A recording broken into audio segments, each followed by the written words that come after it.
The First World War was one of the deadliest conflicts in the history of the human race, in which over 40 million military men and civilians died. The war started on and ended on the 28th of July 1914 to 11th of November 1918. One of the most enduring symbols of the First World War is that of the trenches, especially those on the Western Front, although there were trenches on all fronts.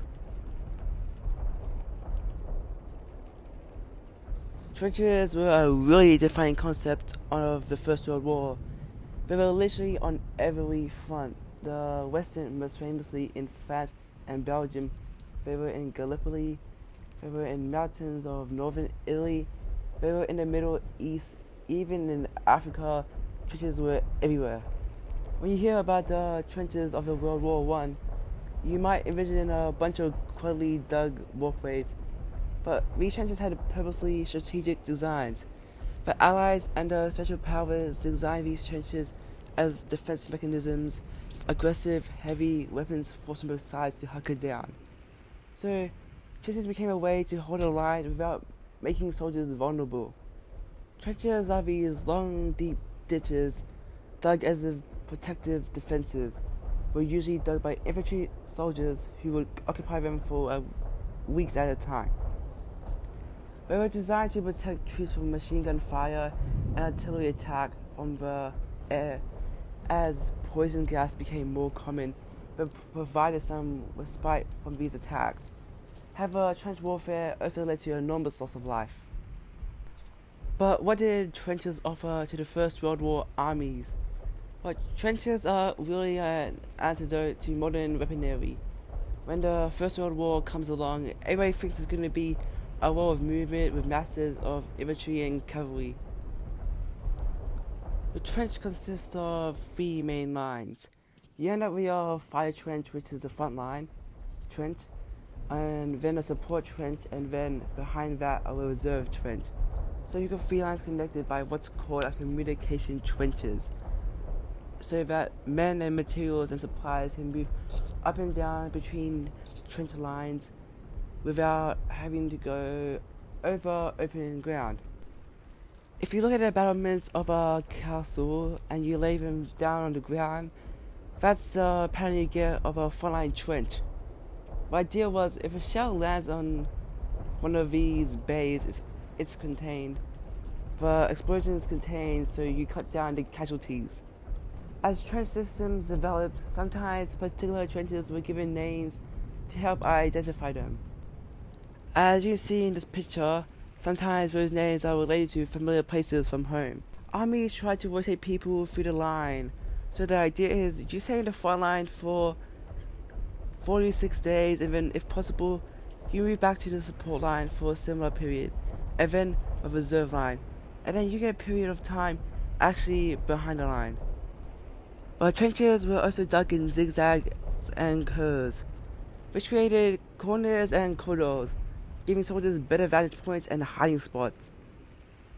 Those zigzag patterns kept infiltrating enemies from jumping into the trench and wiping out everyone in sight.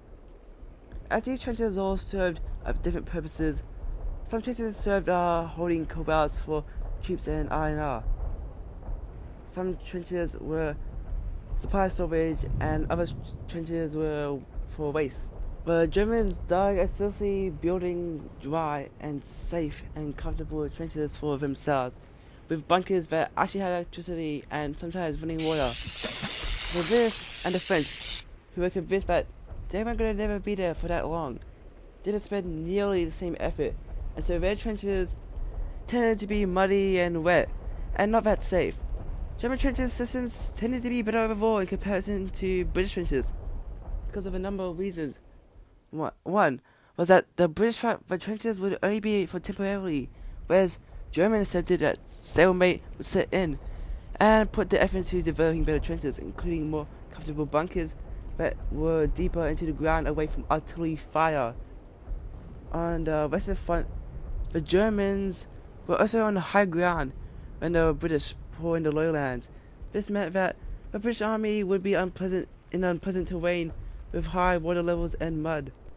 On the floor were duckboards to provide secure ground and aid in drainage to keep the soldiers' feet away from the water, which caused diseases such as trench foot in the muddy, soggy terrain of the Western Front.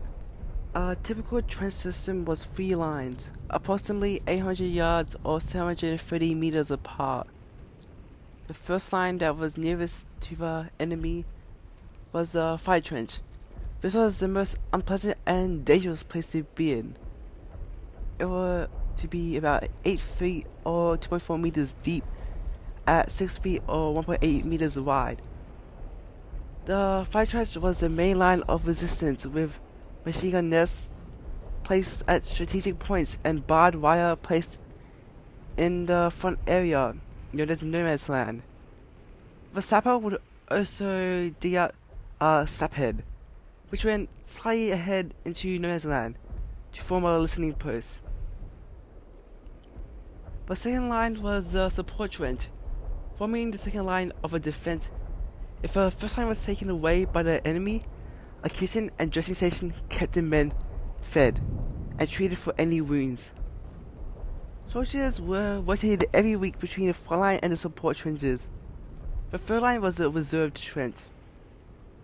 These were connected to each other through communication trenches, which were used to transport soldiers' ammunition and food, supplies, and orders from trench line to trench line. Latrines were also placed along these trenches. Behind these lines were artillery. Trenches would offer some protection for troops from overwhelming enemy artillery and infantry fire. Entrenching was the fast method of creating a trench system by having soldiers dig foxholes. This was dangerous as it would be done in the line of sight of the enemy. A sapper could then transform this into a more sophisticated trench system that was deep enough for a man to safely stand up. As the war went on, the trench systems became more complex for permanent occupation. The wall facing the enemy was called the parapet, which was strengthened with sandbags to protect the enemy fire and wooden planks to strengthen the side of the trench from collapsing.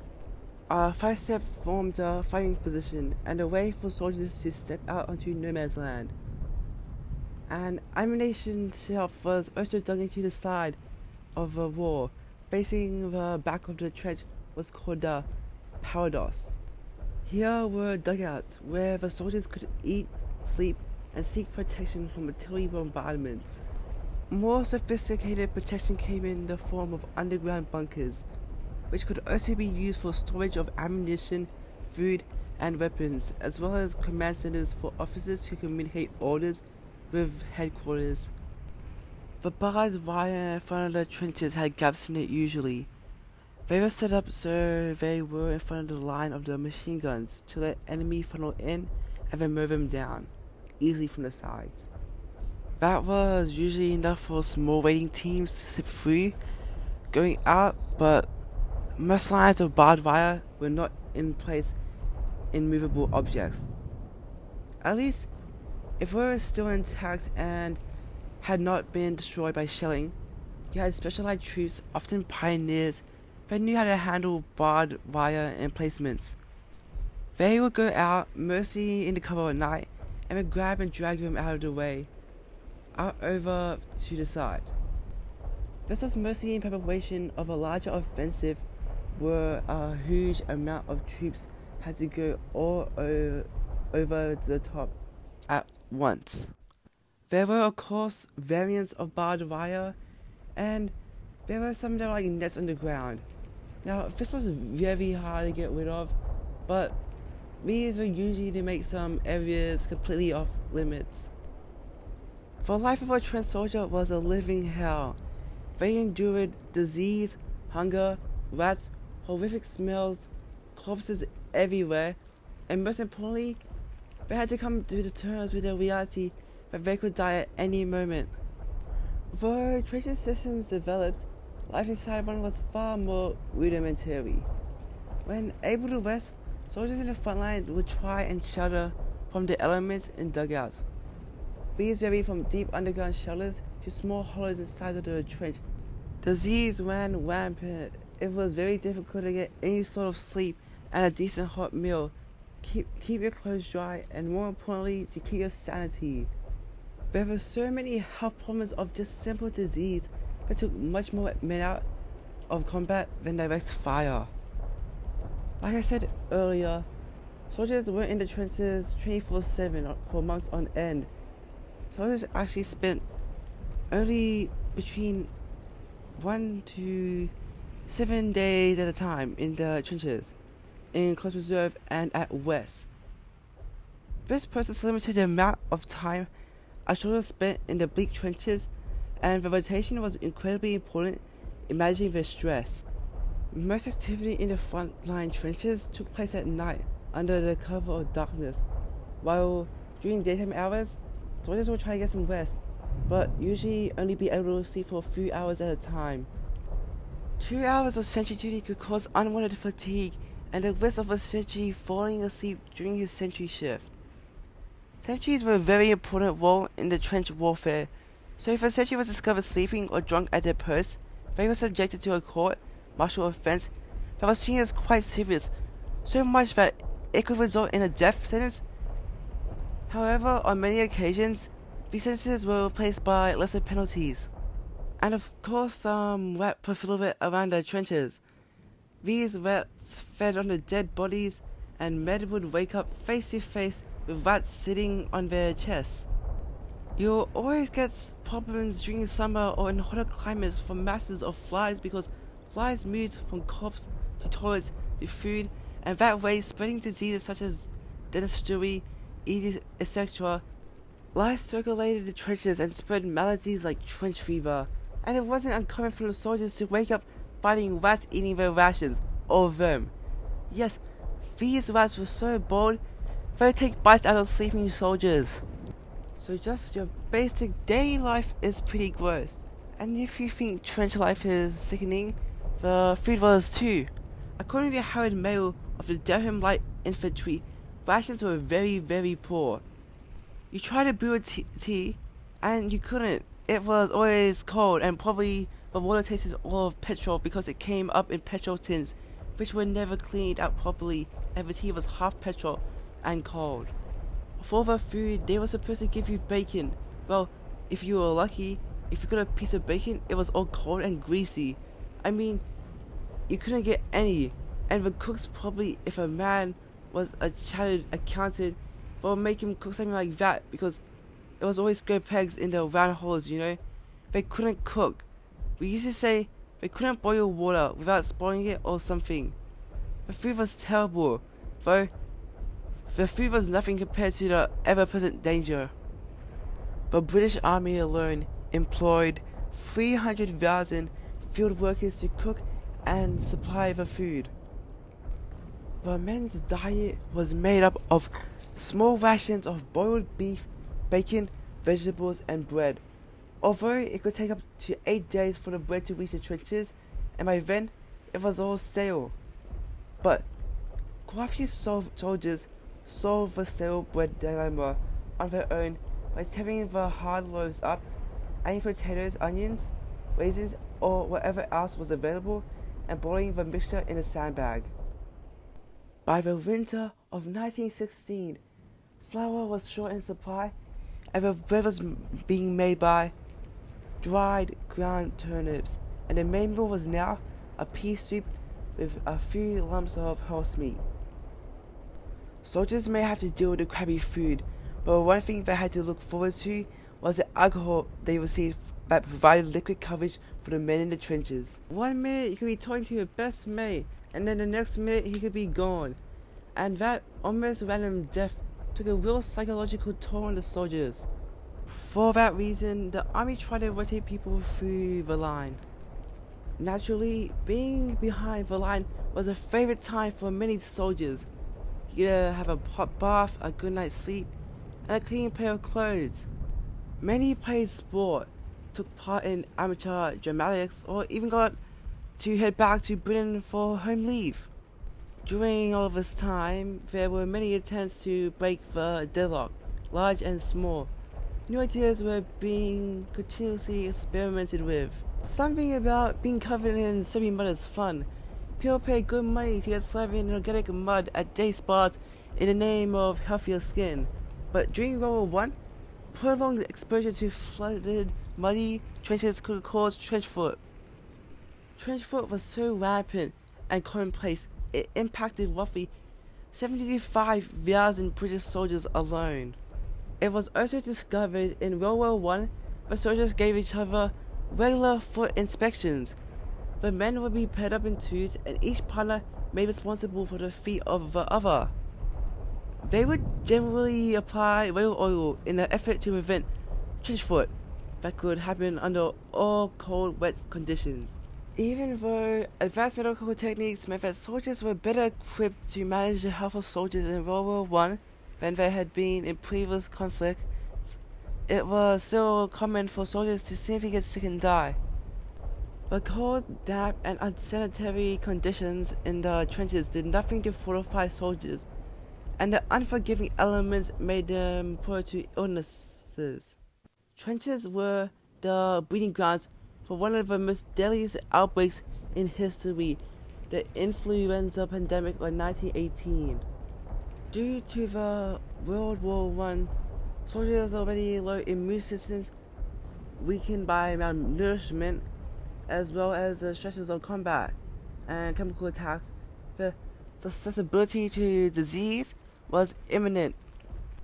World War I changed on April 22, 1915, when German forces shocked Allied soldiers along the Western Front by firing more than 150 tons of lethal chlorine gas against the two French colonial divisions at Ypres, Belgium. This could be misnomer, for if regiments were understaffed, soldiers were usually recruited to expand and repair the trenches. On the other end of the spectrum, some soldiers also took advantage of their time away from the trenches by visiting brothels. By 1918, 1 million French soldiers had been treated for STIs.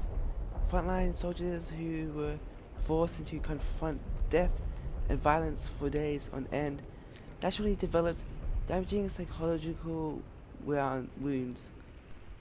The high-stress climate of trench warfare led to extreme anxiety and panic attacks.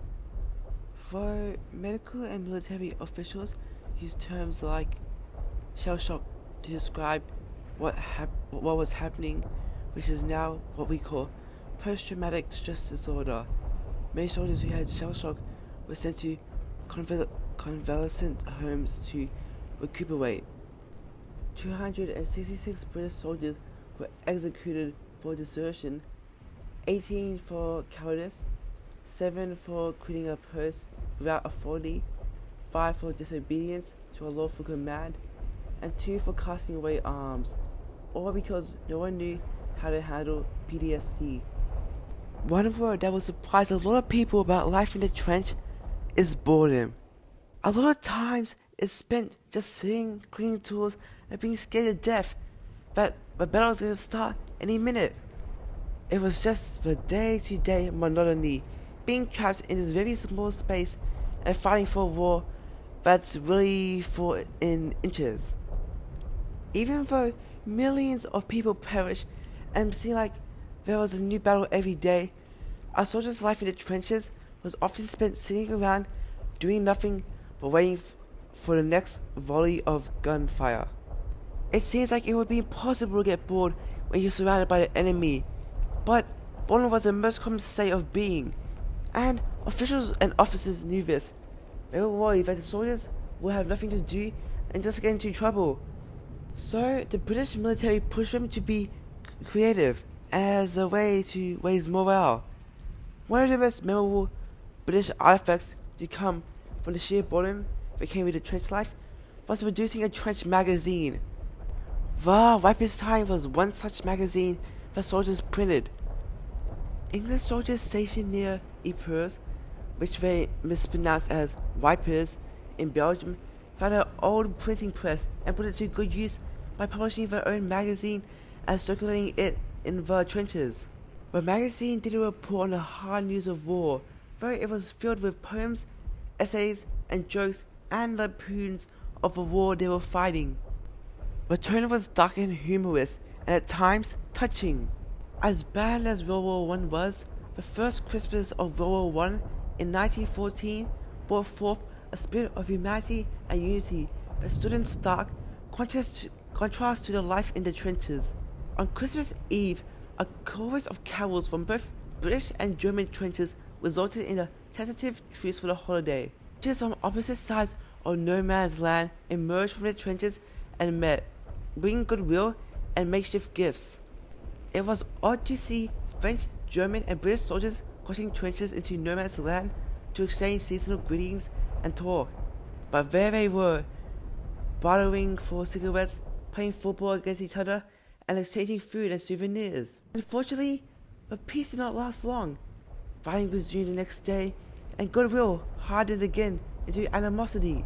The following year, a few units arranged ceasefires to congregate and retrieve the dead bodies of their fellow soldiers shot down in no man's land.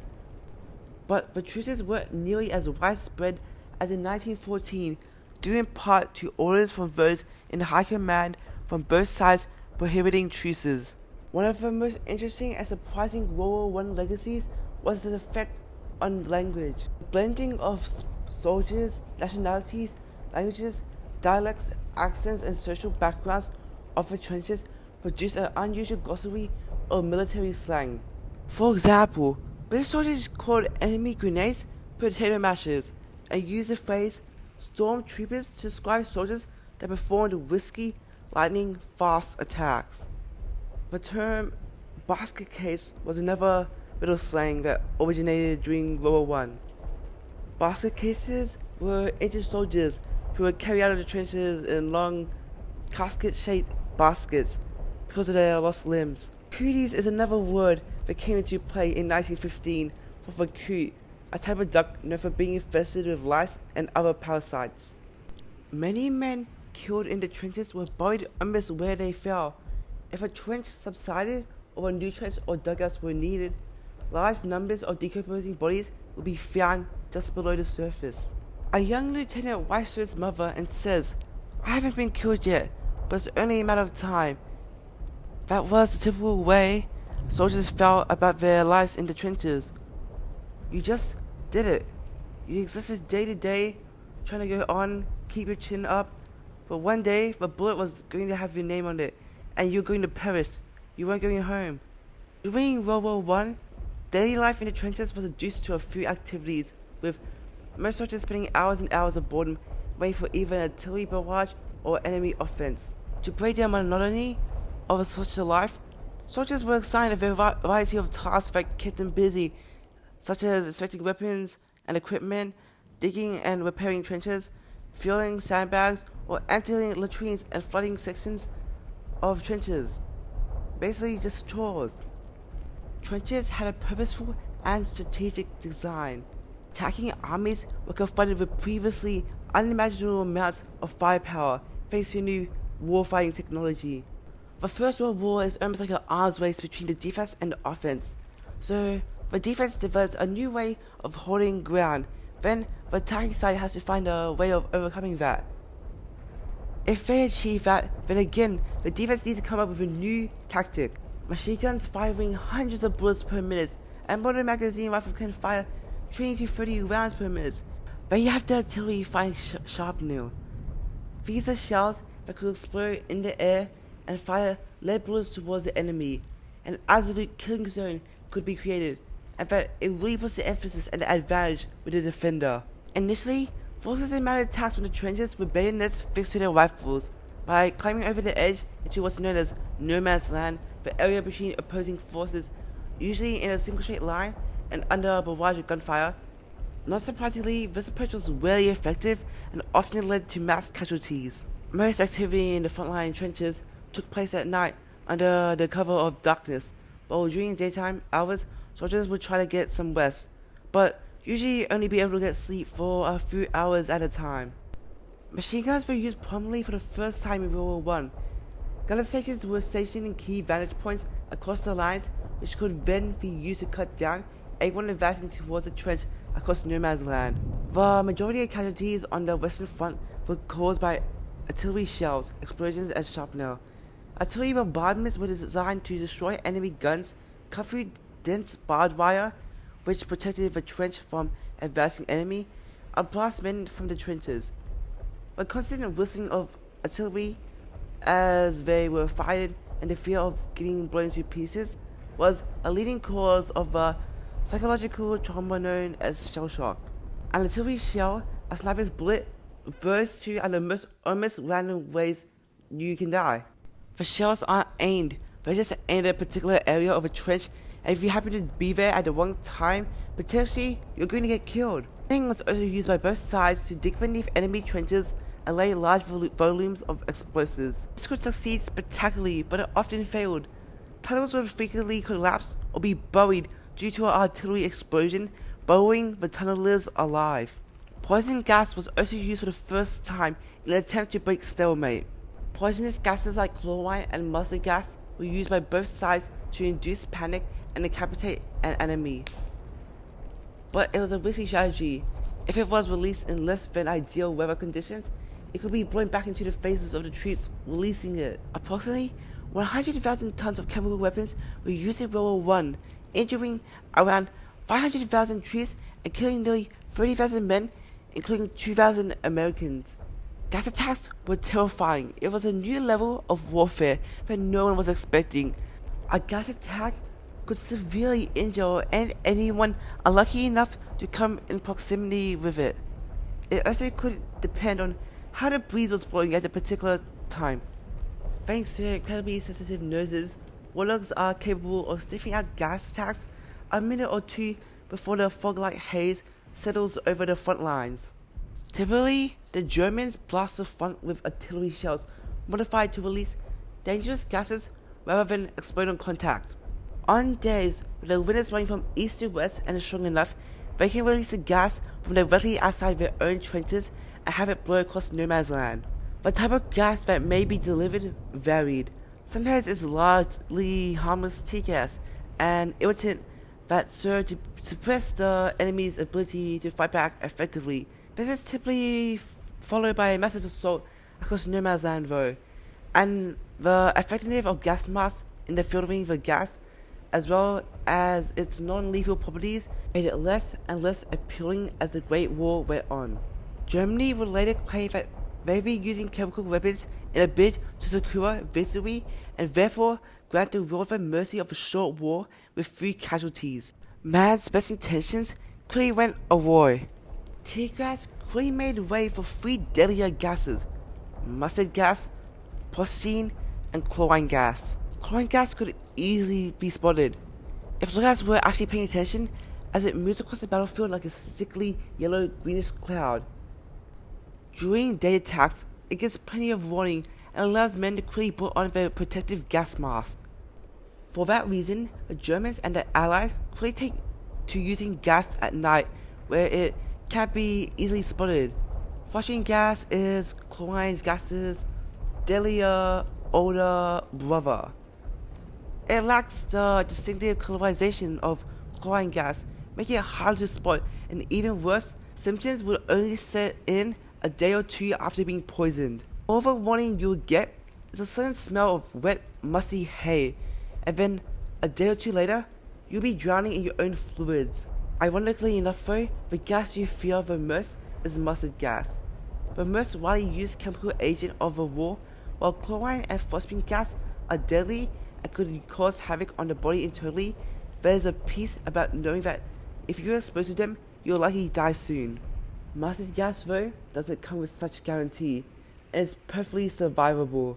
Breathing it in would scar your lungs for life, leaving you permanent short of breath.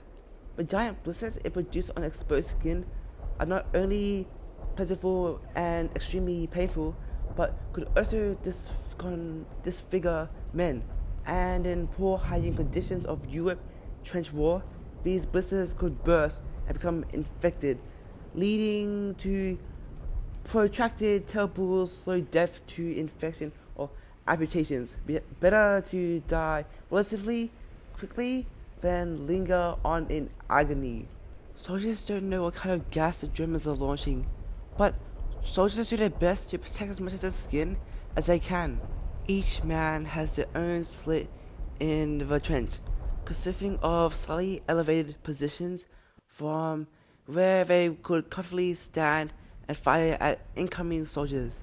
In summer, the gas masks are stiffeningly hot. Eyes hold fog up constantly, and soldiers have to try to breathe shallow to limit their fogging so they can actually see out of their mask. When the gases wash over, you should hope that your charcoal filter will continue to filter properly. The constant humidity of the muddy trenches can seriously compromise the effectiveness of filters. If a soldier were to whip their hot, muggy, uncomfortable mask off their face, that would invite them to certain death.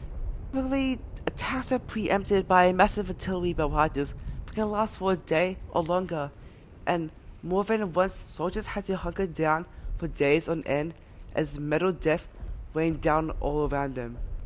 Of all the weapons of WW1, the machine gun is most responsible for the deadly stalemate that runs the length of a European continent, spitting out hundreds of rounds a minute. The only way to silence it is to charge headlong into the withering fire, and yet, just as effective as it is on defense, it's all but useless on offense, the guns being far too bulky and difficult to carry around no man's land. Thus, the Great War has developed to a suicidal rush after suicidal rush. The machine gun's body count rises by the day. There are basic housekeeping duties to be done that are necessary in the trenches. Disease is already rampant in the muddy, unsanitary conditions of the trenches. There's little need to aid it along, so you and a detail of soldiers work to move the dead through the network of trenches, connecting yours to those at the rear. At the end of a survived battle, soldiers' work isn't done yet. Soldiers' lives depend on two key pieces of equipment: their mask and their rifle, and thus, before they can even think about getting a few hours of much needed sleep, they set to the task of maintaining both. Their gas mask is relatively easy to maintain, and they check it thoroughly for tears. They dry off the charcoal filter and do their best to keep it free of mud and excess moisture. Their rifle, though, is a different affair and requires a complex breakdown of its components along with thorough cleaning. Until they arrived at the front, they had no idea just how much of the war is spent simply cleaning one's weapon. They certainly left that detail out of the heroic war stories you grew up listening to. It's also important to tend to your feet though, as the war had dragged on. One of the greatest sources of casualties is the dreaded trench foot. The trenches of Europe are routinely filled with water from runoff or rain, and your feet are constantly submerged in muddy, fetid water.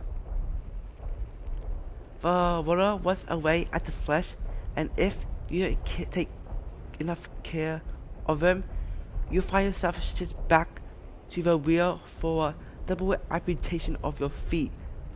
It's not easy, but you do your best to drive them as often as possible. Exhausted by your post-battle maintenance, though, it's finally time to rest for a few hours of sleep. Soldiers head into a small slit into the back of a trench, not much more than a hole in the earth that is your personal sleeping space. It's slightly elevated above the floor of a trench, so at least most of the water runs out and down into the trench floor. But while the French and Germans enjoy entire ruins cut into the earth, these soldiers don't get more than this: a simple hole. For them, though, it is a height of luxury, and as their heavy eyes close, it's not long before they are fast asleep. The idea of open warfare, of fighting out into what they called no man's land, wasn't working. but technology of the war had advanced so much with machine guns, artillery that could lob shells a mile. It became mostly a defensive war. Early on, and as a defensive warrior, you wanted to protect your troops, so for miles and miles of trenches were built. During World War I, daily life in the trenches were reduced to a few activities, with most soldiers spending hours and hours of boredom waiting for either artillery barrage or an enemy offensive. Like I said earlier, to break the monotony of such a life, soldiers were assigned a variety of tasks that kept them busy, such as inspecting weapons and equipment, digging and repairing trenches, filling sandbags, or emptying latrines and flooding sections of trenches. On the battlefield, however, these chores were ignored because there was no room for such formalities depending on the unit or the situation on the front line. The soldiers were to observe the surrounding area while standing on a specially designed fire step. The fire step was an elevated ledge made inside the trench so that soldiers could raise their head over the trench parapet to fire their weapon at the enemy in order to stay protected. The trees were given whistles for this purpose, and by blowing the whistle, they essentially alerted the rest of the soldiers to the incoming danger, allowing them to coordinate their next actions. For example, 3 blows might mean that enemy soldiers were attacking from right, 2 blows from the left, or 1 blow if they're coming straight forward. Once the relief period was over, they returned to the sentry office to rest. As a result, if a sentry was discovered sleeping or drunk at their post, they were subjected to a court-martial offense that was seen as quite serious, so much that it could result in a death sentence. However, on many occasions, these sentences were replaced by lesser penalties. Military authorities wanted to make sure the soldiers understood the importance of a sentry role in the unit's safety. Sentry duty was not only tiring, but also very dangerous. Even though sentries were protected by various lookout fortifications, they were still more exposed than any other soldier down in the trench, and were prime targets for enemy snipers. Besides the danger of sharpshooters, sentries also had to watch out for night patrols. Small enemy squads were called through no man's land, protected by the cover of night, until they reached the enemy trench. Their task was to get information on enemy activity or to capture a sentry soldier and bring him back for interrogation. If captured, the sentry could expect rough treatment during the interrogation as a defense from night patrols. German sentries were equipped with light shells when shot into the air. These flares fell down with small parachutes, illuminating a wide area of no man's land, exposing any enemy soldiers. Dogs could also assist those on sentry duty with an acute sense of hearing scent. With a great deal of training, these dogs were valuable assets for every sentry. Even though sentry duty was considered to be boring and tiresome, it was one of the most important tasks a soldier could do. At times, they were single-handedly responsible for the safety of their entire unit. The men in the trenches could rest a little easier knowing that they were under a watchful eye of a sentry. A fire step forms a fighting position and a way for the soldiers to step out onto no man's land. An ammunition shelf was also dug into the side. The wall facing the back of the trench was called the parados. Here were dugouts where the soldier could eat, sleep, and seek protection from artillery bombardments. More sophisticated protection came in the form of underground bunkers, which could also be used for storage of ammunition, food, and weapons, as well as command centers for officers to communicate orders with headquarters. Bridges were built in zigzags instead of straight lines, so that if the enemy managed to enter it, they would not be able to shoot them down.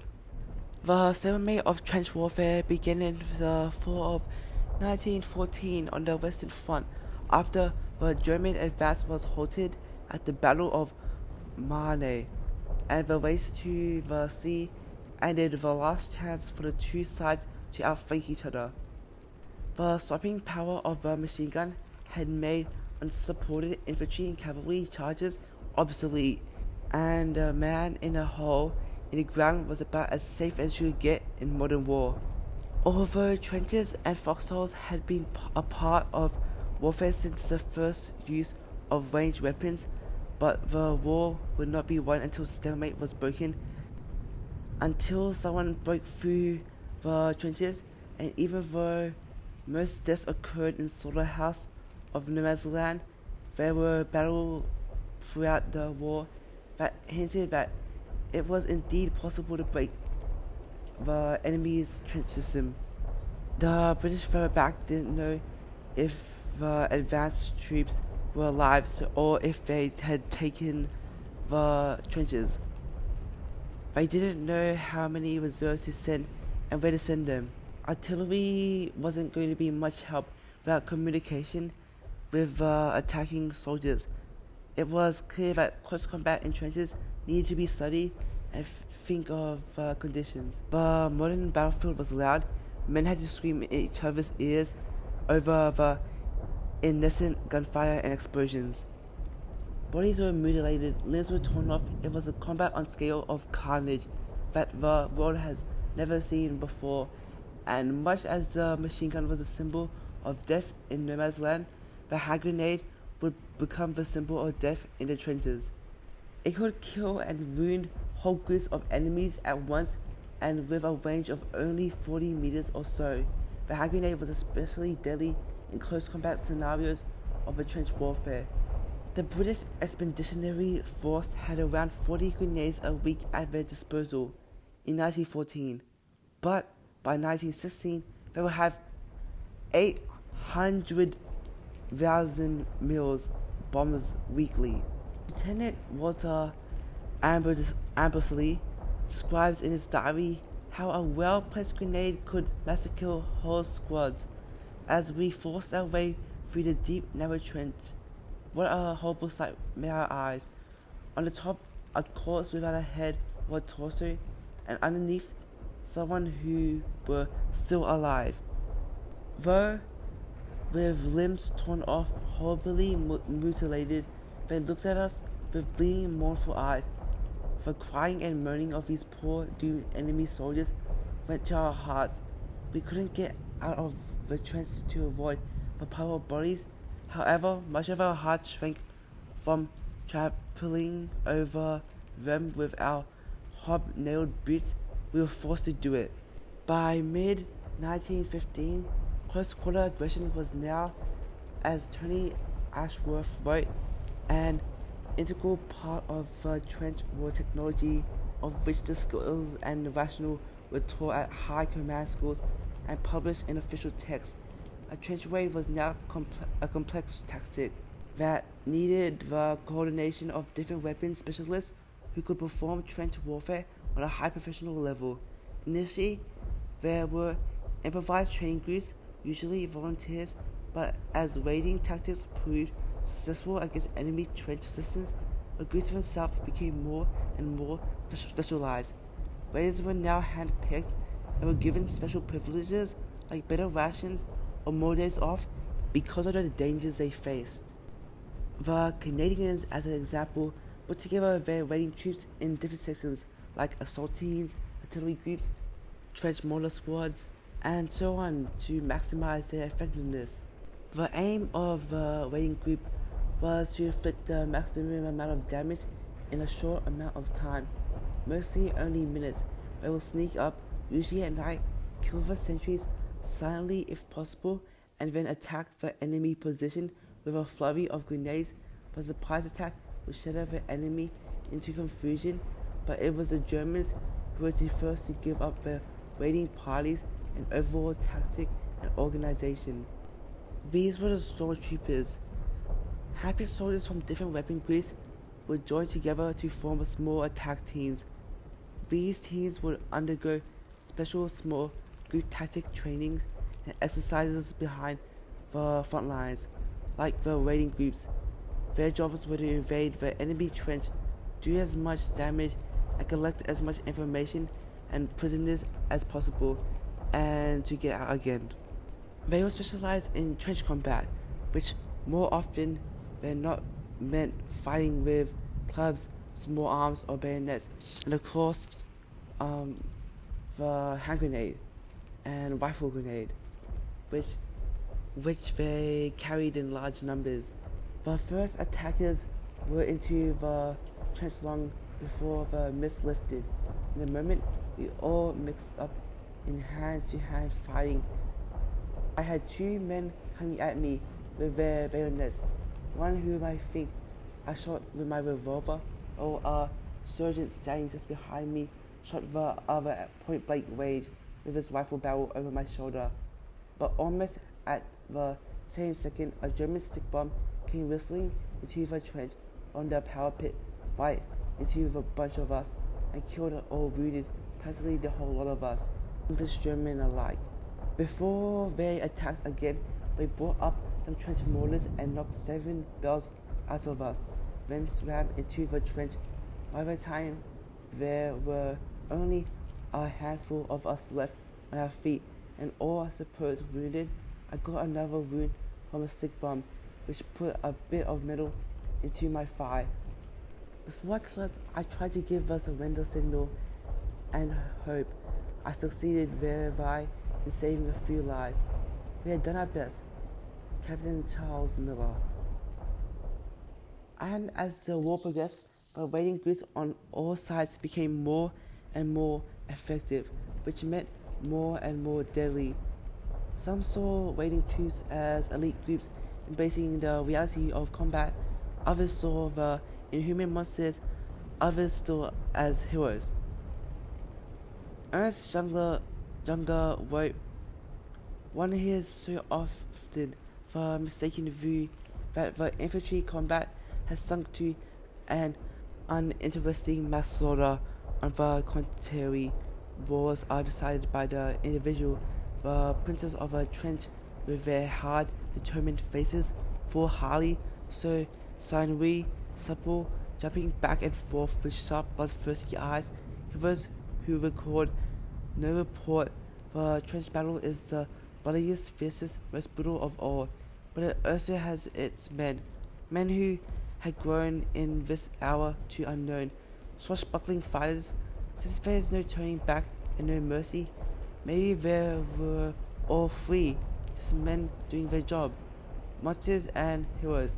I certainly can't say, since neither nor you have lived through the nightmare of trench warfare, either as an attacker, raining death down upon a hopeful, unsuspecting enemy, or in your own trench as death came to you and to your comrades and friends.